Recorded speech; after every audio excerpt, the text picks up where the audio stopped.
Hello class 10, welcome to my channel. हम कर रहे हैं लाइव प्रोसेसेस एनसीईआरटी सॉल्यूशन। आज हम करेंगे पेज नंबर 110 के questions. First question is what are the component of the transport system in human beings, what are the function of this components. तो heart, blood and blood vessels जो है ये तीनों ही है मेन कंपोनेंट्स ट्रांसपोर्ट सिस्टम के। इनके function क्या है? हार्ट के फंक्शन है heart pumps oxygenated blood throughout the body. It receive deoxygenated blood from the various body parts and send this pure impure blood to the lung for oxygenation. Means lung जो है specially क्या कर रहा है? Pump का करने का काम करता है, प्रेशराइज करता है, वो ऑक्सीजनेटेड ब्लड को पूरे बॉडी में भेजता है और डीऑक्सीजनेटेड ब्लड भी इसमें वापस आकर के फिर लंग के थ्रू बाहर निकल जाते हैं कार्बन डाइऑक्साइड। ब्लड का क्या काम है? Blood transport oxygen, nutrients, carbon dioxide and nitrogenous waste. Blood vessels, arteries and veins carry blood to all part of the body. Second question is why it is necessary to separate oxygenated and deoxygenated blood in mammals and birds. बच्चों, हम लोग सभी जानते हैं कि mammals और blood group में जो हार्ट होता है वो 4 चैम्बर्ड होता है। ऊपर के पार्ट को ऑरिकल कहते हैं, नीचे के पार्ट को वेंट्रिकल कहते हैं। एक 2 भागों में बढ़ जाते हैं, एक लेफ्ट वेंट्रिकल, एक राइट वेंट्रिकल, एक लेफ्ट ऑरिकल और एक राइट ऑरिकल। ठीक है। और ये प्रोसेस करने से क्या होता है कि जैसे ऑक्सीजनेटेड ब्लड आता है, जैसे ऑक्सीजनेटेड ब्लड क्या कर रहा है? लेफ्ट ऑरिकल में आ रहा है, फिर लेफ्ट वेंट्रिकल में जा रहा है और फिर ऑर्टा के थ्रू ये क्या कर रहा है? ऑक्सीजन लेके सारे पूरे बॉडी पार्ट में चला जाता है। फिर डीऑक्सीजनेटेड ब्लड लेकर वेना केवा आ रहा है और क्या कर रहा है? ये ले जाता है राइट ऑरिकल में और then to left right ventricle और फिर पल्मोनरी आर्टरी क्या कर रहा है? इसको लेके लंग तक पहुंचा देता है। ठीक है। तो इस प्रोसेस में एक बार ऑक्सीजनेटेड ब्लड हार्ट से गुजर रहा है, दूसरी बार डीऑक्सीजनेटेड ब्लड हार्ट से गुजर रहा है, लेकिन क्योंकि ये 4 पार्ट में बटा हुआ है इसमें मिक्सिंग नहीं होती है ब्लड की, और मिक्सिंग नहीं होने के कारण एनर्जी प्रोडक्शन का जो प्रोसेस है मैमल्स और बर्ड में वो काफ़ी हाई है in comparison of reptiles, amphibians and fishes. और मैमल्स हो या फिर बर्ड्स हो, दोनों को ही क्या अपने काम के लिए बहुत ही ज़्यादा एनर्जी फॉर्मेशन की ज़रूरत होती है। ये दोनों हाइयर एनिमल्स हैं। बर्ड्स का साइज़ छोटा होता है लेकिन उड़ने के लिए उन्हें काफ़ी एनर्जी की ज़रूरत होती है, इसलिए उनका हार्ट भी क्या है? 4 चैम्बर है। तो ज़रूरी क्यों है? ज़रूरी है इसलिए ताकि जो एनर्जी फॉर्मेशन है वो ज़्यादा से ज़्यादा हो सके। So the answer is mammals and birds are warm blooded animals हैं। ये मौसम के अनुसार अपने खून के टेम्परेचर को बदल नहीं सकते, अपने बॉडी के टेम्परेचर को बदल नहीं सकते, which keeps their body temperature constant irrespective of the environment they live. This process requires a lot of oxygen for more cellular respiration, so that warm-blooded animal produce more energy to balance their body temperature.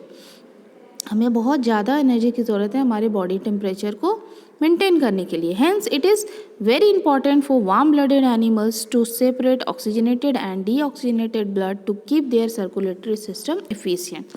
तो हमारा circulatory system जो है वो काम करता रहे, उसके लिए ज़रूरी है कि हमें एनर्जी प्रोडक्शन ज़्यादा से ज़्यादा होना चाहिए। Third question is what are the components of transport system in highly organized plant. तो प्लांट जो हैं इनमें 2 ही सिस्टम हैं, है ना। अगर हम लोग किसी प्लांट का फिगर देख ले बच्चों, मान लो कि ये कोई प्लांट है, इसमें बहुत सारे लीव्स लगे हुए हैं ना। तो प्लांट का प्रोसेस क्या होता है? प्लांट का प्रोसेस होता है फोटोसिंथेसिस करना, जिसके लिए उसे वाटर और मिनरल्स चाहिए सॉइल से। ठीक है। तो ये सॉइल से जो वाटर और मिनरल्स है ये अब्जॉर्ब होता है रूट हेयर के थ्रू और एक स्पेशल टिश्यू इसे ले जाकर क्या करता है? सारी लीव्स तक पहुंचाता है, जिसका नाम है जाइलम। तो ये ट्रांसपोर्ट हो रहा है किसका? वाटर एंड मिनरल्स का। और जब तैयार हो गया, है ना, जब भोजन क्या हुआ? तैयार हो गया, खाना तैयार हो गया, तब ये पत्तियों से क्या करना है? इसे इस पत्तियों से उसे सारे पार्ट्स में पहुंचाने हैं, है ना, इसे सारे पार्ट्स में पहुंचाने हैं, खाने को पहुंचाना होगा ना एनर्जी प्रोडक्शन के लिए। तो वो जो ले जाने के लिए एक टिश्यू है उसका नाम है क्या, फ्लोएम। तो ये दो टिश्यूज़ हैं जो क्या कर रहे हैं बच्चों, ये जो दो टिश्यू है वही कर रहे हैं क्या, ट्रांसपोर्ट का काम plant. So the answer is there are two types of conductive tissue in highly organized plant that carry out transport system. One is xylem and other is phloem. Xylem conduct water and mineral from the root to rest of the plant part, and similarly phloem transport food material from leaf to the other part of the plant. Next question is how are water and mineral transported in plant. तो अभी हम लोगों ने बात किया water और minerals किसके through transport करते हैं, जाइलम के थ्रू ट्रांसपोर्ट करते हैं। So xylem parts, tracheids and vessels of roots, stem and leaves are interconnected to form a continuous system of water conducting channel that reaches all the part of the body. मैं अभी दिखाती हूँ xylem के ये parts हैं, tracheid and vessels, आप लोगों ने क्लास 9th में से बहुत अच्छे से पढ़ा हुआ है। ये एक चैनल बनाते हैं और जिसके थ्रू पानी क्या होता है, ऊपर चढ़ने लगता है। Transpiration create a suction pressure, साथ ही क्या हो रहा है, प्लांट में पत्तियों में ट्रांसपिरेशन, लॉस ऑफ वाटर हो रहा है। लॉस ऑफ वाटर हो रहा है तो वहाँ पानी की कमी हो रही है, और सक्शन, एक सक्शन की तरह चूसते हैं जैसे हम लोग, शक किया जाता है पानी को और नीचे से ऊपर पानी चढ़ जाता है।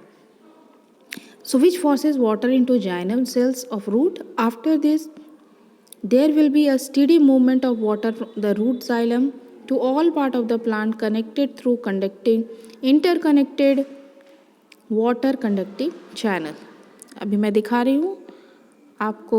देखिए किसी भी प्लांट का अगर हम लोग स्टेम का सेक्शन काटते हैं तो ये अंदर वाला पार्ट जो होता है बच्चों, ये अंदर वाला पार्ट होता है जाइलम का और बाहर वाला पार्ट होता है फ्लोएम का। जाइलम इस भाग का है और ये कई भागों से मिलकर बना है। जाइलम, ट्रैकेड, वेसल्स, यहाँ पर वेसल्स एनिमल्स को अलग से दिखाया गया है, ट्रैकेड को भी अलग से दिखाया गया है। ठीक है, तो ये सारे पार्ट्स होते हैं जाइलम के जो क्या कर रहे हैं, कंडक्ट कर रहे हैं वाटर और मिनरल्स को। नेक्स्ट क्वेश्चन है बच्चों, how is food transported in plant. तो जैसा अभी हम लोगों ने बात किया, फूड ट्रांसपोर्ट कैसे हो रहा है, फ्लोएम के थ्रू। तो food is transported in plant by the special organ called phloem. Phloem transport food materials from leaf to the different part of the plant. Transportation of food in phloem is achieved by the expenditure of ATP9 energy. This increases osmotic pressure in the tissue causing water to move. This pressure moves material in the phloem to the tissue with less pressure. This is helping in transportation of food material as per the need. Example sucrose. तो phloem भी क्या कर रहा है, phloem में भी sieve tubes पाए जाते हैं, सीव फाइबर्स पाए जाते हैं। ये सारे क्या कर रहे हैं, एक ऑस्मोटिक प्रेशर क्रिएट करते हैं जिससे कि food higher to lower concentration में ट्रांसपोर्ट हो जाता है। तो इस तरह से बच्चों होता है ट्रांसपोर्ट इन प्लांट्स।